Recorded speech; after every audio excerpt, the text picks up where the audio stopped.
From the Department of Communication in Phillipsburg, this is a special edition of Inside Government with Cedric Peterson. Hello everyone, I'm Charity Dunker and welcome to this edition of Inside Government. On this edition of Inside Government, I'm being joined by two officers from the KPSM. And this interview has also been collaborated through the OM's office. I'm being joined by Mr. Richards and also Mr. JOSEPHA. Officers, how are you doing and welcome? We're great. Thanks for having us here today.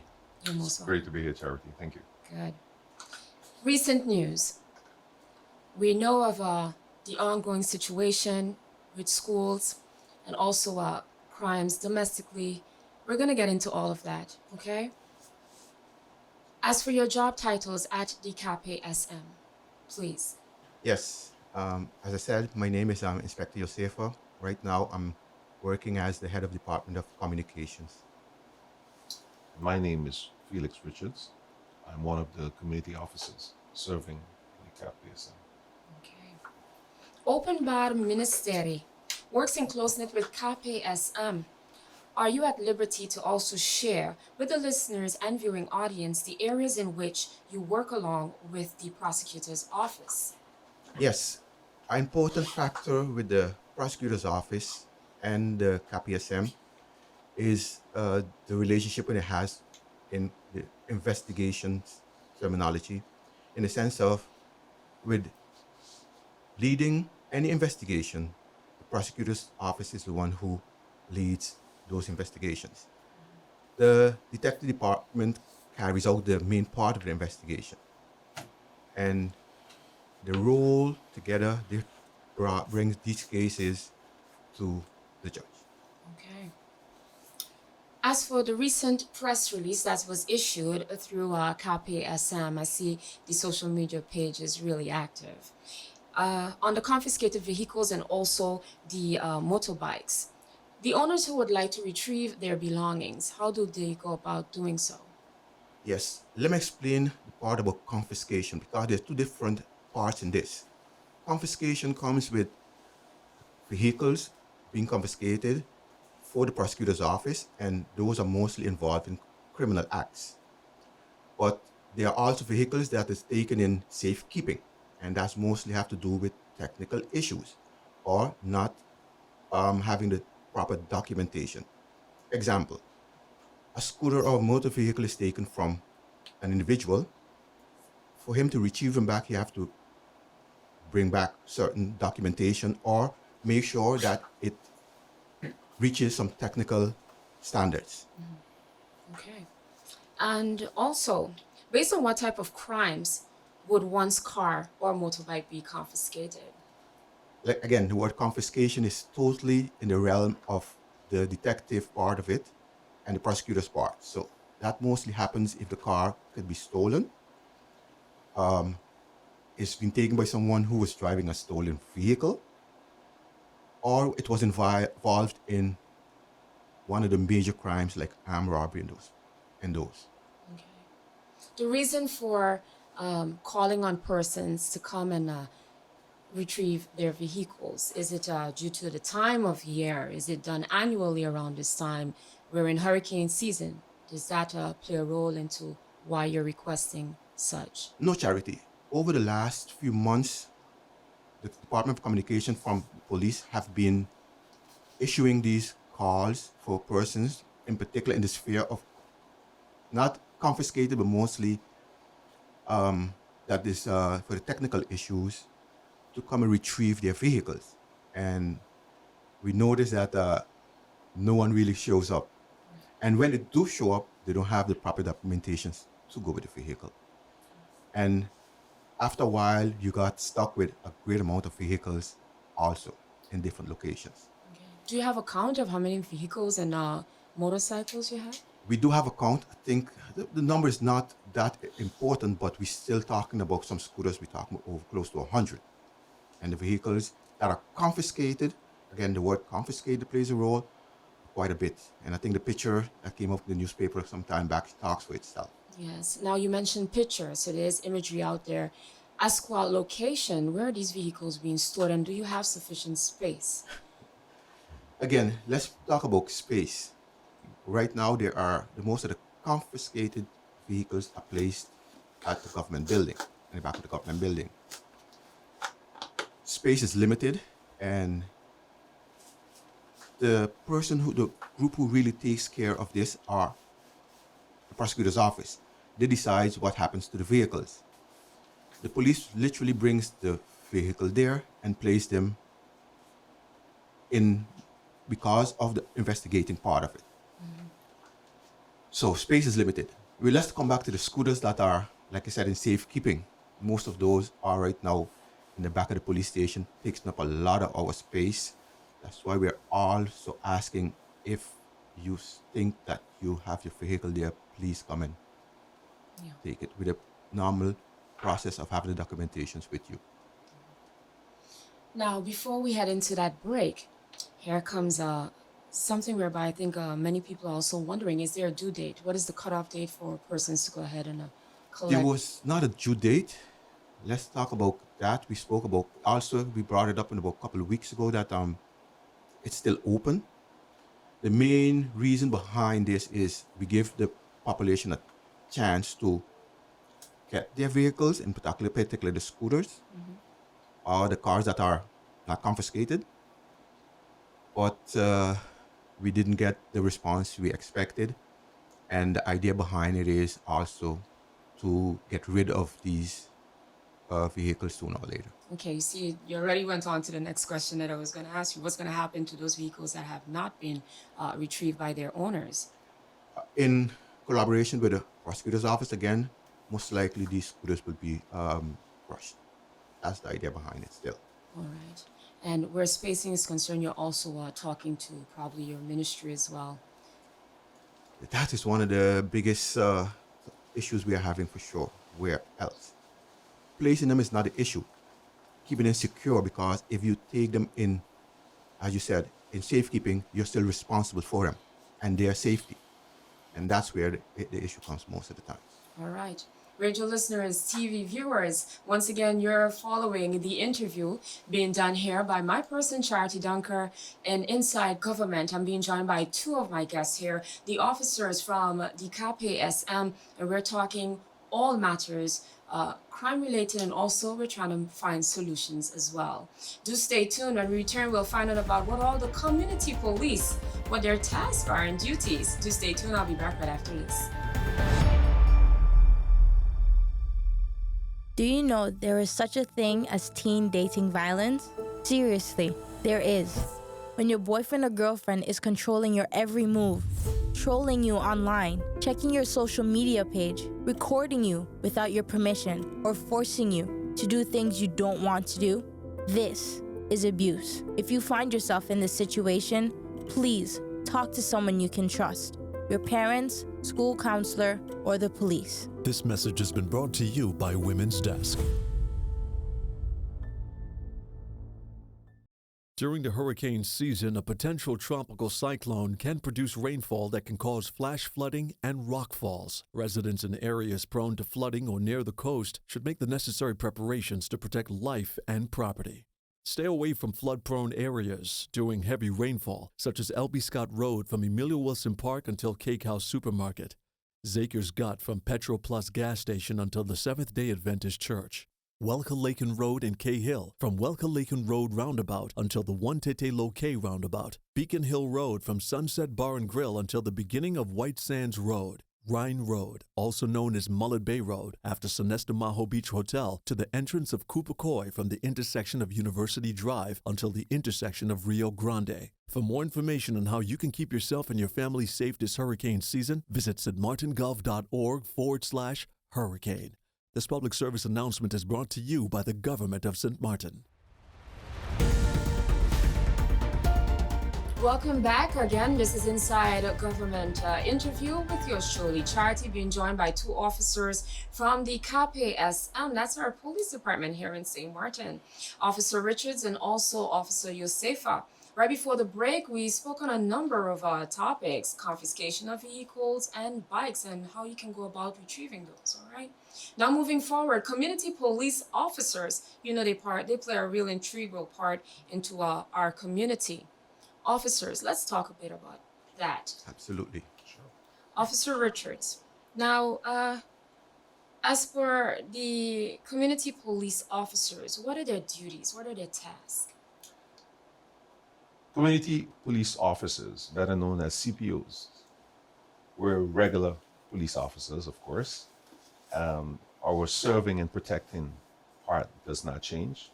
The only attachment to that is we're now working closely with the community, with the use of our stakeholders and partners in resolving issues that the community have of concern that are brought forward to us. I'm going to add another piece, a layer that we tend to forget is this is something that is a part of the organization that didn't existed 10 years ago, 15 years ago. The old method of policing was do what I say. It was always the police telling you what to do. Now, the difference is the community decides where we go, in which direction. Creating that open conversation and That partnership. yeah, the partnership. You're actually considered like a spider in the web between the organization and the community. How many community police officers are there, and also the districts? Well, presently, we started out with 10, and for various reasons, some has moved on to other careers, and we just had a selection, and we have an additional 4. Okay, congrats. We have broken down our districts in 10 areas, so we have 1 officer per district.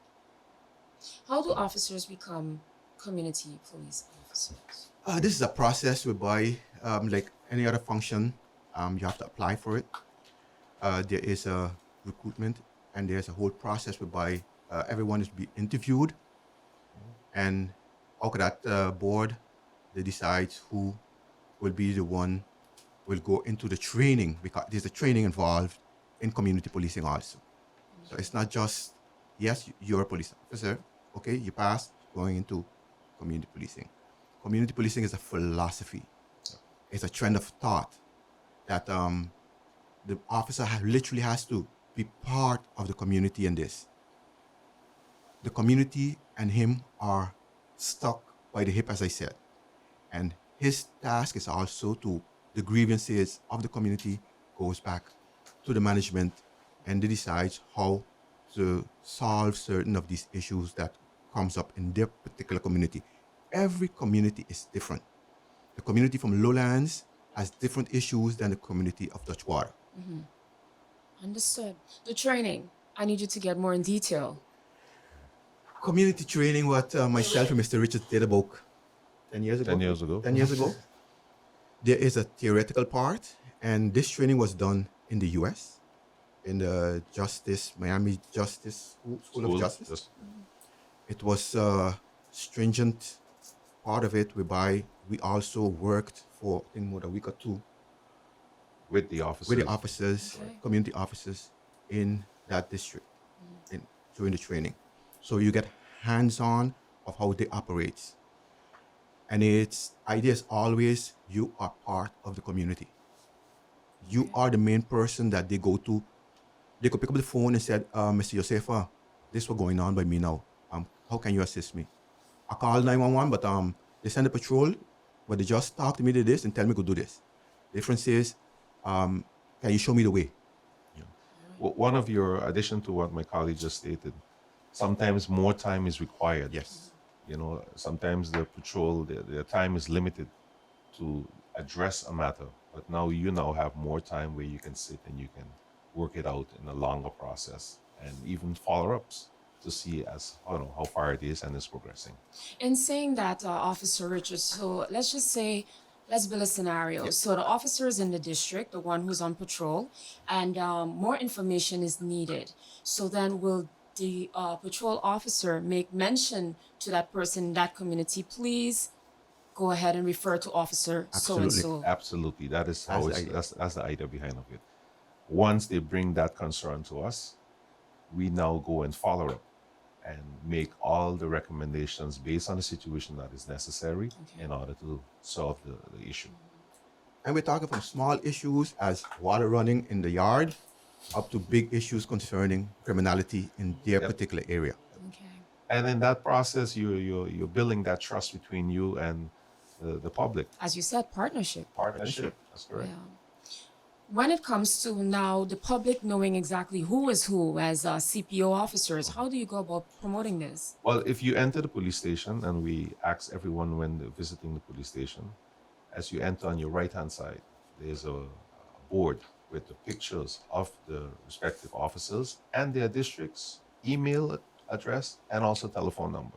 So I would encourage the public, once you visit in for whatever reason it is, take a little time while you're waiting and just step over, take a look at the board and see who is your community officer and find out which district you're in and make that link. Our numbers are public, so feel free to reach out. I'm going to add another scenario in this, whereby in the next couple months, we're going to, like Mr. Richard said, we have 4 new community officers, and some of us have moved away to other Avenues. ventures, Yeah. whereby that change is going to happen. Part of my task is, as the communication officer, is to start to sell the new officers also. Who are they, what they do, and where they're going to be. They're still in the training Yes. part. As soon as that is completed, then JOSEPHA will take that over and Okay, how make much that public. months? How much more months to go? That takes a while. It takes a while.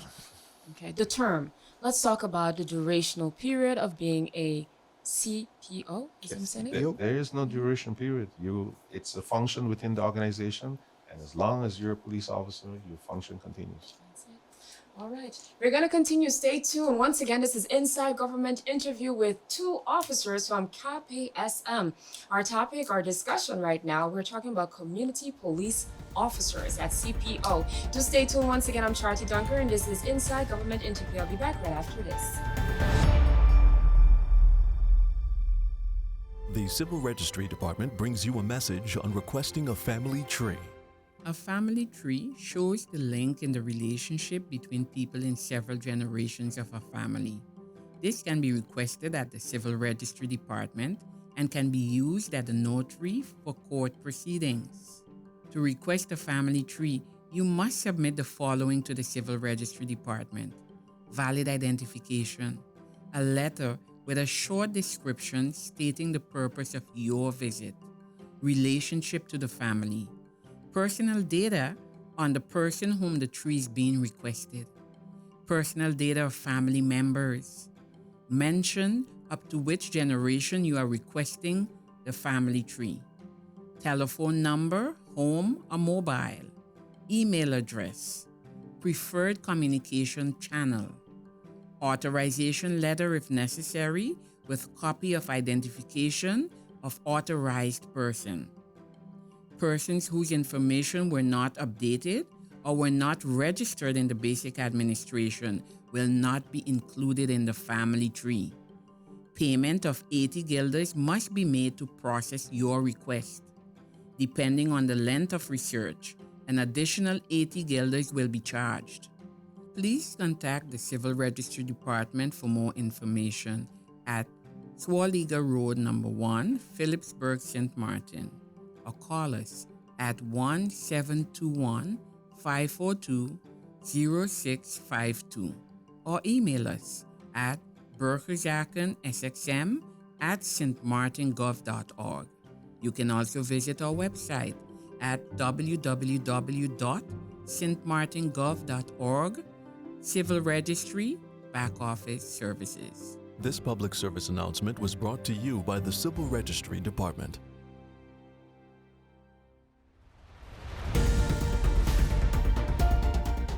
Welcome back, and thank you again for following this Inside Government interview. Once again, this interview has been requested and also partly coordinated with the OM's office and KPSM, which is the Corps Police here in St. Martin. Gentlemen, welcome back again. So let's take it up a notch again. Let's do. Type of different complaints that you receive in the community, CPO officers in different districts. Well, Charity, that depends on the district. It differs somewhat depending on the challenges that district faces. Let me give you a small example. The complaints that you probably will get in Phillipsburg is not the ones that you would probably get in St. Peter's. Again, the difference there is you have a business perspective, and now you have a school area and a dwelling area. So those complaints, they differ. But whatever they are, what we do right away is we do an assessment Yeah. of what is being brought to us. Stakeholders, partnership, or networking, we go right to them, and even the various entities. If need be, we can also call a town hall meeting with the Yes. community itself, give them the opportunity to tell us bring their concerns, what they're facing, what the challenges are, and most cases, when we get this information ahead of time, we even bring in our partners at that town hall meeting so they get the answers right there and then.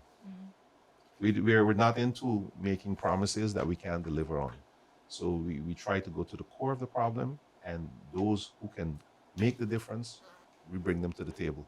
Issues. Let's talk about Let's them. talk about issues. And let's go back to one of the main issues. The district of St. Peter's, where Mr. Richards is the community officer in particular. The situation with the schools. And it's been spoken about over the last weeks from the police part of view. And I always remind everyone, this is not a police problem. Police is the last line of defense when it comes to that part of it. We try the preventative part of it by going to the schools and giving different scenarios and how we do things. And the repressive part, when a crime is committed, like what happened sometime this week, whereby the students end up having a whole discussion with the police, end up in a fight. So it is an issue we are trying to deal with. And again, I will leave Mr. Richards more go in detail because he has more of the hands-on part of what happens in the school districts. Well, Charity, school fights. It's the talk of the day. We have since gone into a new school year. It's less than 2 months. Yeah. And I can already tell you we have more than 15 fights. That is alarming. If my calculations are not off, you're looking at basically 2 fights a week. At least those that are reported. Yeah. One of the things that keeps coming back all the time, what causes these fights? Bullying. When I was a younger kid, bullying was considered kids being kids. But in reality, there are persons that cannot handle that. And it should not be encouraged. And I want to take this opportunity to tell the parents outside, talk to the kids about this thing. It's not a good thing, and it leads to problems. The other issue is social media. Social media. It's I can't encourage parents enough to control what your kids are doing. Many fights that you have today, many of them started out with a saying on social media, and eventually it led to these fights. Yeah. And the next thing that keeps coming forward each time that intervention is asked for from the police in these issues, especially with parents and the teachers when they're dealing with these issues, the kids don't know how to communicate. They don't know how to resolve issues. And I am saying if it's not done frequently around them, then they would never know. So maybe this is a time for parents to start talking. So by talking, you're teaching your kids how to deal and address issues. The old saying is, do what I say, but not as I do. And that should change. If you want your kids to grow up in the right way, you too as adults have to do the same. Yeah. Bringing it a little even closer home, it takes a lot out of the police trying to correct or prosecute, arresting and trying to prosecute a youth. Could never, ever be the idea of a good police or a good community. So, bringing it back forward, I'm still asking from the parents. I know most of us work 2-3 jobs sometimes. I know the consequences when it comes to the social ills of St. Martin. But if you don't deal with this problem on the long term, you're going to be dealing with a boy or a girl who's a man or a woman who will end up with problems with the law. And with that being said, remember, as a student, if you have a police record, this have influence on whatever happens to you when it comes to studying and your future endeavor as a person. Psychologically, most persons doesn't develop the range of time until they're about 25. So for someone between the age of 12 to 25, I got time on my side, not knowing the consequences that comes with it. Yeah, yeah. Officers, I mean, again, I'm seeing I have a lot more questions for you, especially when it comes to the topic of the school issues with the fights. But most I'm just going to go ahead and try and pull one question from that before we move on to the next. What should one do? Because many of us who live in the area and also parents at that time who may be going up to pick up their kids from school, their children from school, if a fight happens to take place and you're in proximity of that fight, what should you do? My answer would always be call 911. Depends on how you're talking about a fight of 1-2 kids from 5-6-year-old. Okay, pardon them, possible. These days, some of the kids has weapons with them, and what my advice would always be, call 911.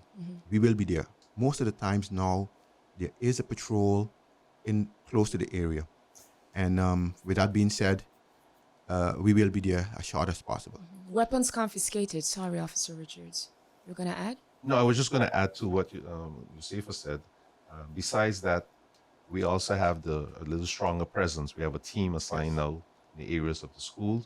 And also there's a minister decree that is issued to avoid the loitering of non-students in that area. Because what you have a lot of students, they have their friends that come and hang around. And when groups get together, they get idle ideas, and these things can escalate into fights. So we want to let the public know that these are what is happening. And while on that topic, I also want to touch on the aspect of respect. That's lacking tremendously, the behavior. And then we also have the challenges of kids using drugs, and the alcohol. Parents need to get involved. I can't emphasize on that much. Enough, sorry. Yeah. But they really need to get involved in their kids' life and what they're doing, and most importantly, who their friends are. Officers, this means that we have to have a second part, or part 2 of this interview. Absolutely. All right. Given the time, unfortunately, we're going to have to end the program. All right. So once again, I'd like to thank you both for joining us. Officer Richards and also Officer JOSEPHA from KPSM. Again, this interview was also coordinated by the Openbaar Ministerie. On behalf of our team here at the Department of Communication, we'd also like to thank you for joining us. Thank you for having me. Thank And you. we Have a nice- appreciate your services. Thank you. To our radio listeners and also television viewers, thank you for tuning in and being a part of this edition of Inside Government Interview. For a recap of this interview, be sure to log on to the official government's website at stmartingov.org. Also tune in to St. Martin Gov Radio 107.9 FM. On behalf of our team at the Department of Communication, I am Charity Dunker. Thank you very much for tuning in.